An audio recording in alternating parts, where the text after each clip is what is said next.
Ce témoignage peut lui faire perdre son emploi. Pour la protéger, nous avons donc reconstitué l'interview qu'elle nous a donnée dans les locaux de la chaîne. Début avril, cette salariée d'une petite société est placée au chômage partiel par son employeur. Elle raconte pourtant avoir rarement autant travaillé pour son patron.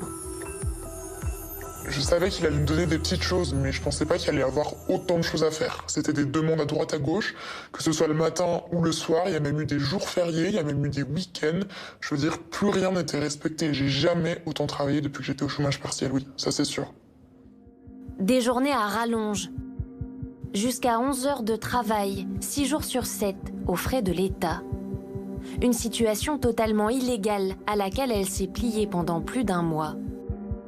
Tout le monde a accepté la situation. Tout le monde continue à répondre aux messages et à faire les petits travaux. Et du coup, moi, je me voyais pas du tout être la seule à dire je travaille pas, je voulais pas faire la syndicaliste.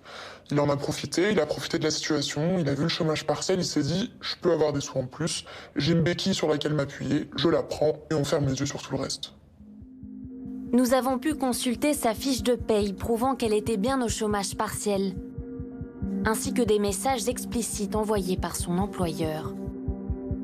Ce dispositif exceptionnel a été mis en place en urgence par l'État pour éviter la faillite massive des entreprises. Voilà, bienvenue chez Anéo. Pierre Sinodinos a eu recours à cette aide dès le début. Il dirige une société de conseil dans le digital, aux locaux désertés depuis maintenant plus de 2 mois.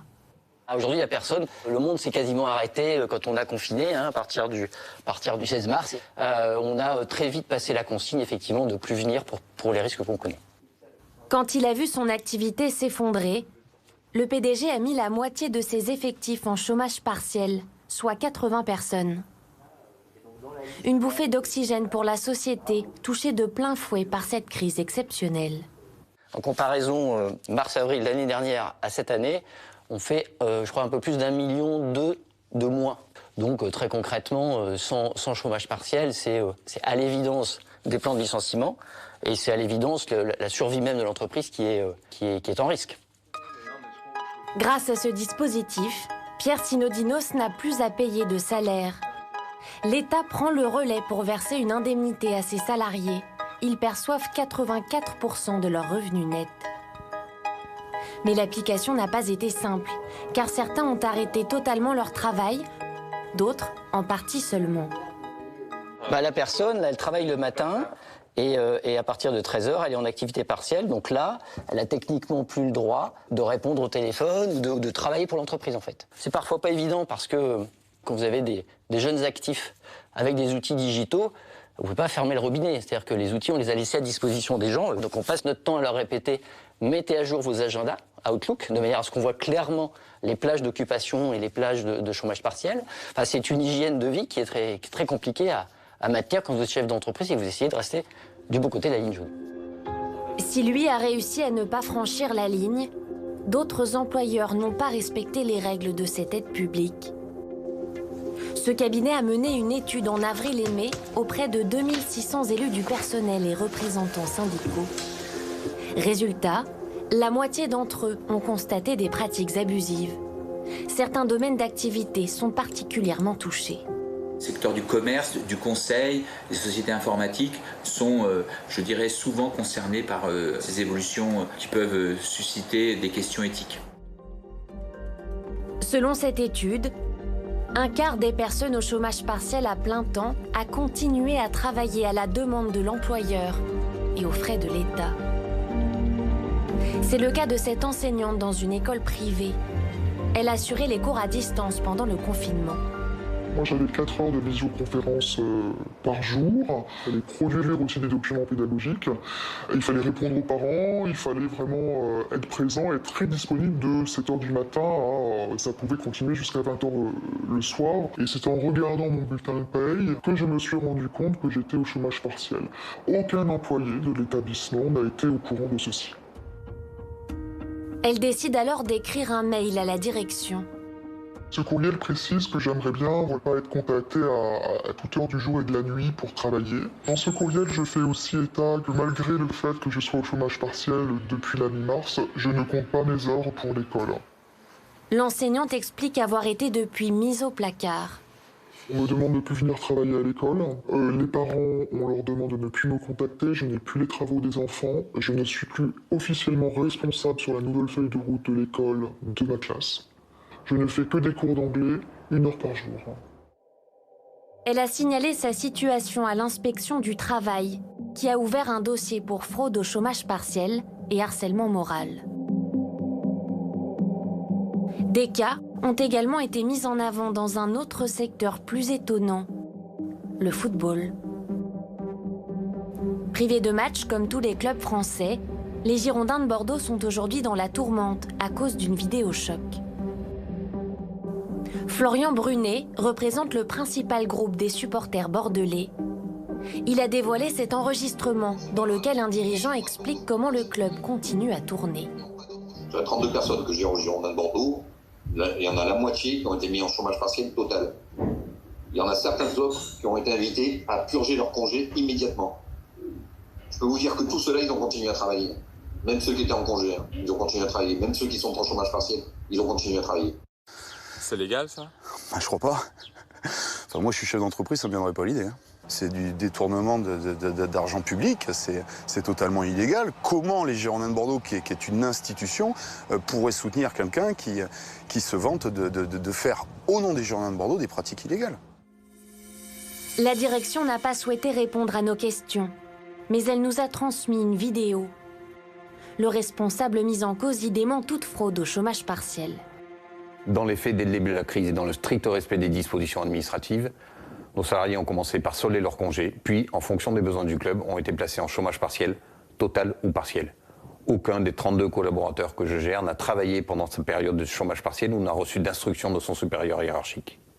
En réalité, ce que je voulais exprimer, c'était rendre hommage à la mobilisation et à l'engagement de nos collaborateurs qui, pendant qu'ils travaillaient, n'ont eu de cesse de chercher à être utiles à leur club. Combien d'employeurs ont profité de la situation?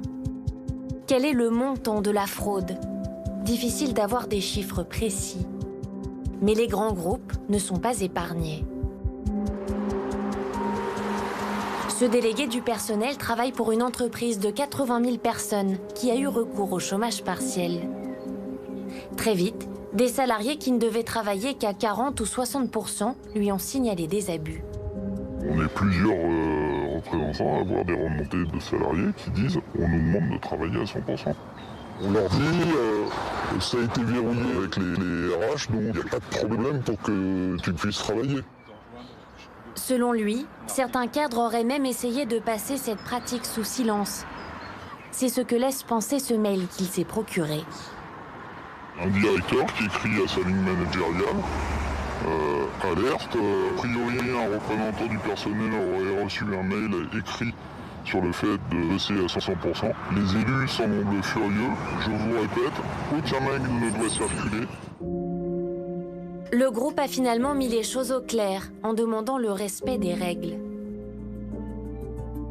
En cas de fraude avérée, les entreprises risquent jusqu'à 2 ans de prison et 30 000 € d'amende, avec une interdiction de bénéficier d'aides publiques pendant 5 ans.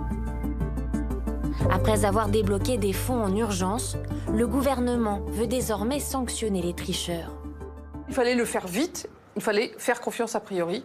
Maintenant, bien, on a du recul et c'est le moment du contrôle, c'est le moment du contrôle a posteriori pour vérifier que tout a été fait selon les règles. Il ne faut pas oublier que c'est de l'argent public, c'est-à-dire l'argent des Français. Pour l'État, le coût total est estimé à 24 milliards d'euros. C'est ici, au siège de l'inspection du travail d'Île-de-France, que sont traqués les fraudeurs. Benjamin Lepercher est à la tête d'une équipe de 40 inspecteurs, chargés d'éplucher les dossiers. Bonjour Philippe, ça va? Dans ce bureau, on examine la demande de chômage partiel que vient de déposer une entreprise. Que l'entreprise porte sur la prise de rendez-vous et le pose et dépose le compteur Linky. 587 salariés et elle nous demande 215 041 heures. Il faut vérifier que les demandes sont justifiées. Et on voit qu'elle n'a mis en activité partielle qu'une partie de son personnel. Ça veut dire que vraisemblablement... Ouais, c'est vraisemblablement les gens sur le terrain, quoi. Pour ces enquêtes, le directeur adjoint Benjamin Lepercher se base aussi sur les signalements que reçoivent ses services. On en reçoit un certain nombre. Là, on en a quelques centaines en stock. C'est un salon de beauté qui envoie des personnes à domicile, qui me dit « je vois mes collègues aller faire des travaux au domicile de clientes alors qu'elles sont payées par l'État en chômage partiel ». Donc elle décrit des faits précis et elle décrit une procédure de fraude. Donc là, elle dit « mon entreprise se fait payer en espèces ». Il veut nous montrer un cas encore plus grave. Une société de 10 salariés montée juste avant le confinement. C'est probablement des salariés qui n'existent pas, tout simplement. Donc on a une entreprise qui a un nom d'une personne, avec 10 salariés, bien payés en plus, qui a été créée le 24 février. C'est probablement une société qui n'existe pas. Donc celle-là, on l'a rappelé, il a disparu. Il n'a pas fait de demande. Donc on l'a arrêté avant de le payer, celui-là. Mais comment contrôler toutes les demandes? Rien qu'en Île-de-France, 280 000 sociétés ont eu recours à l'activité partielle. L'inspection du travail a donc décidé de recruter en urgence 60 vacataires. Donc on arrive dans la salle où on accueille les vacataires pour les former à l'activité partielle. Donc ça va être un nombre d'heures important. Et il y a pas mal d'entreprises qui n'ont pas forcément compris ça. On recrute des personnes qui ont une connaissance en RH et en comptabilité pour pouvoir faire comprendre des fiches de paye, recroiser les informations financières, et puis des personnes qui ont un peu de jugeote pour pouvoir estimer si on est sur quelqu'un de bonne foi, sur quelqu'un qui fraude, etc. Ces personnes qui se trouvaient au chômage sont embauchées en CDD jusqu'en décembre. Le dispositif d'activité partielle sera lui progressivement réduit à partir du 1er juin.